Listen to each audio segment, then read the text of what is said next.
आज कर रहे हैं एग्जाम्पल 1 चैप्टर 9 सर्कल से class 9th NCERT new syllabus से। एग्जाम्पल है if two intersecting chords of a circle, figure दी हुई है। एक सर्कल, दो कॉर्ड्स ले ली A B and C D जो यहाँ पे इंटरसेक्ट कर रही हैं at the point E. Make equal angles with the diameter passing through their point of intersection. Equal angles बना रहे हैं किसके साथ? डायमीटर के साथ। कौन सा डायमीटर? डायमीटर तो यहाँ कई सारे हैं ना, कौन सा डायमीटर? वो वाला डायमीटर जो पास कर रहा है पॉइंट ऑफ इंटरसेक्शन से, यहाँ पे इंटरसेक्ट कर रही है ई पे। तो ई और ओ से, ये जो ई और ओ से डायमीटर बन रहा है पी क्यू, इसके साथ जो एंगल बन रहा है कॉर्ड्स का, ए बी का पी क्यू के साथ बन रहा है ये वाला, और सी डी के साथ बन रहा है ये वाला। दिया है कि ये दोनों एंगल्स बराबर हैं। अगर इनको हम नंबर 1 और नंबर 2 कर दें तो एंगल 1 बराबर angle 2। Prove that the chords are equal. ये जो कॉर्ड्स हैं ए बी बराबर है सी डी के, ये हमें प्रूव करना है। लिख लें क्या क्या दिया हुआ है। Given is a circle with center O,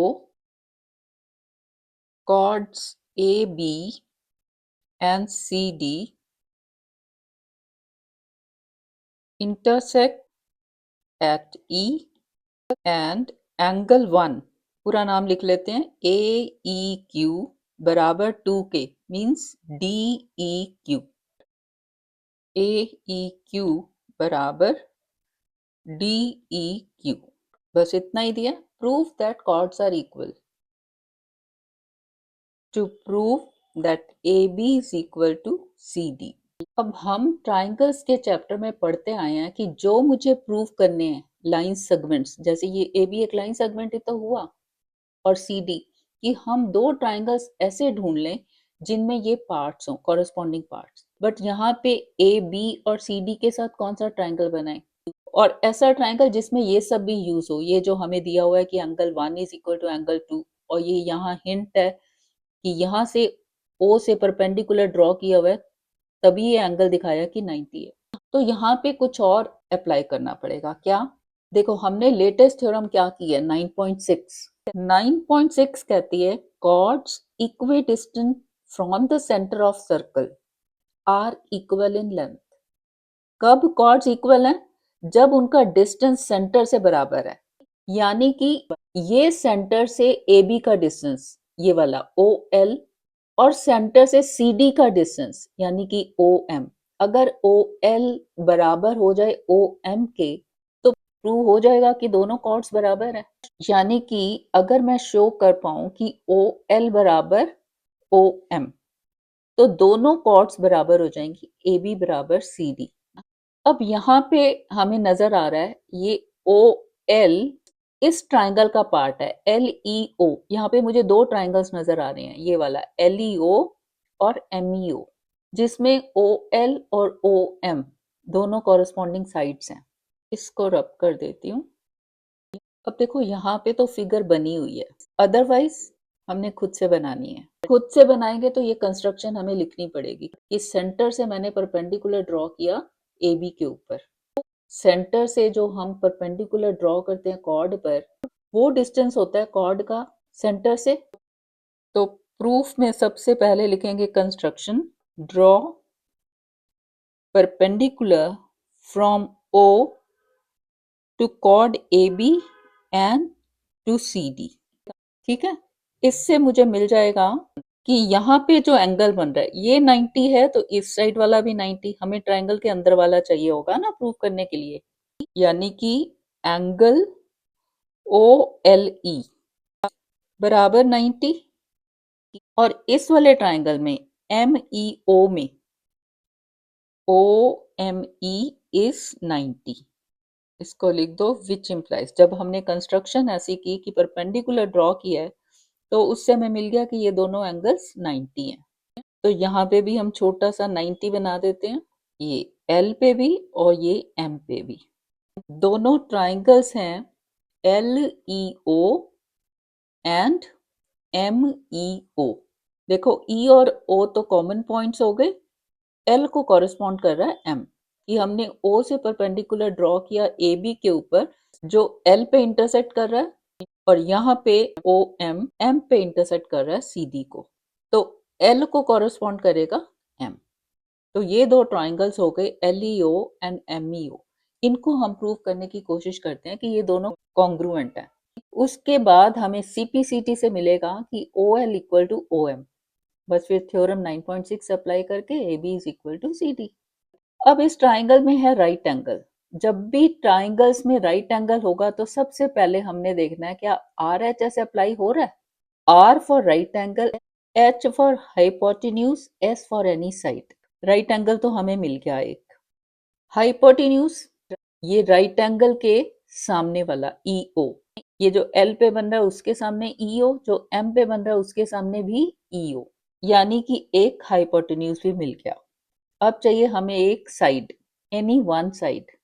अब साइड एक तो LO है और यहाँ पे OM, ये तो मुझे प्रूव करनी है, और यहाँ पे OE हमने ले लिया हाइपोटेन्यूज। तीसरी साइड बची ये वाली LE और ME, क्या ये दोनों बराबर हैं? इनका तो हमें नहीं पता, यानी कि ये RHS यहाँ पे अप्लाई नहीं हो रहा। ठीक है, कुछ और देखते हैं। और क्या देख सकते हैं? देखो यहाँ पे मुझे दिया है कि angle 1 is equal to angle 2, और यहाँ पे ये जो 90 बन रहा है L पे, ये बराबर है जो M पे 90 बन रहा है, यानी कि दो एंगल्स मुझे मिल गए जो बराबर है। ए हो गया। ए के साथ कॉन्ग्रुएंसी रूल कौन सा है? आइदर AAS और ASA। यहाँ से देखें, L से शुरू करें। ये L पे जो बन रहा है एक एंगल, ये जो E पे बन रहा है एक एंगल ये, और साइड ये देखें EO, तो बन जाती है बात। L के साथ कॉरेस्पॉन्डिंग कौन सा है? जो M पे बन रहा है ये 90 वाला। उसके बाद ये एंगल नंबर 2 जो बराबर है 1 के, कॉरेस्पॉन्डिंग हो गया। उसके बाद ये साइड, साइड तो कॉमन है, यानी कि यहाँ पे AAS अप्लाई हो रहा है। वैसे आप देखोगे ASA भी अप्लाई हो रहा है। कैसे? अगर किसी ट्राइंगल के दो एंगल्स बराबर हैं तो तीसरा भी बराबर होगा, यानी कि ये वाला एंगल जो O पे बन रहा है इस ट्राइंगल में, और इस वाले में ये दोनों भी बराबर हैं। यानी कि यहां से हम लें, साइड तो EO है जो कॉमन है, यानी कि E पे जो एंगल बन रहा है एंगल 1, देन साइड, और ये जो O पे बनेगा ये वाला 1 का कॉरेस्पॉन्डिंग 2, फिर ये साइड कॉमन, फिर जो O पे बन रहा है, जो ये दोनों बराबर हैं जो O पे बन रहे हैं, तो ASA भी लग सकता है ना। बट उसमें हमें बताना पड़ेगा कि third angle is also equal bye angle sum property. तो सीधा सीधा हम AAS से प्रूव कर देते हैं कि ये दोनों ट्राइंगल्स कॉन्ग्रुएंट हैं। तो ये दोनों कॉन्ग्रुएंट प्रूव होते ही जो कॉरेस्पॉन्डिंग पार्ट्स हैं, हमें तो यही वाला चाहिए, OL बराबर OM। बाकी के पार्ट भी बराबर हैं, एंगल तो तीसरा हो ही गया, बाकी की दोनों साइड्स भी बराबर हैं। कौन सी? ये तो OE, ये हमने ले ली कॉमन वाली प्रूफ करने में, ये वाली मुझे प्रूफ करनी है। ये जो एक साइड और बची है LE, ये भी बराबर होगी। अगर किसी क्वेश्चन में हमें पूछा जाता है prove that LE is equal to EM, तब भी हमें ऐसी कंस्ट्रक्शन बना के दोनों ट्राइंगल्स को कॉन्ग्रुएंट प्रूव करना होगा, और बाय CPCT से हमें मिल जाएगा कि ये साइड्स भी बराबर हैं। ठीक है, लिख लेते हैं। कंसीडर द ट्राइंगल्स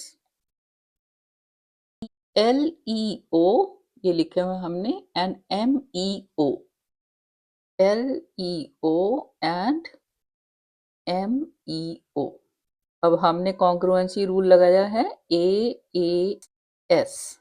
तो पहले एंगल लिख देते हैं, ये राइट एंगल लिख लेते हैं पहले। राइट एंगल मीन्स ये वाला जो L पे बन रहा है OLE, और यहाँ पे OME।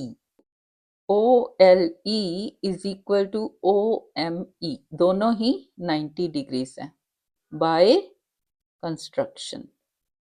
फिर ये दूसरा वाला एंगल जो E पे बन रहा है 1, और यहाँ पे ये वाला 2, पूरा नाम लिख देते हैं LEO, और यहाँ पे MEO। एंगल LEO बराबर एंगल MEO। कैसे? क्योंकि हमें दिया हुआ है ये वाला AEQ जो कि सेम है LEO, खाली नाम ही फर्क है ना, LEO या AEQ। as we are given that AEQ बराबर DEQ, ठीक है, and angle LEO is same as angle AEQ and angle MEO is same as angle DEQ, ठीक है। और साइड हमने ली है ये वाली OE, OE equal to OE, क्यों? क्योंकि ये कॉमन है। इनको रब कर देते हैं अब। Therefore by AAS congruence rule triangle, यहां से देखो LEO and MEO, LEO is congruent to triangle MEO। इससे क्या मिला हमें कि OL बराबर OM, किससे? By CPCT। इससे क्या मिलेगा? Which implies AB is equal to CD। As theorem 9.6 नहीं लिखना, क्या लिखना है? स्टेट करनी है। As chords equidistant from the center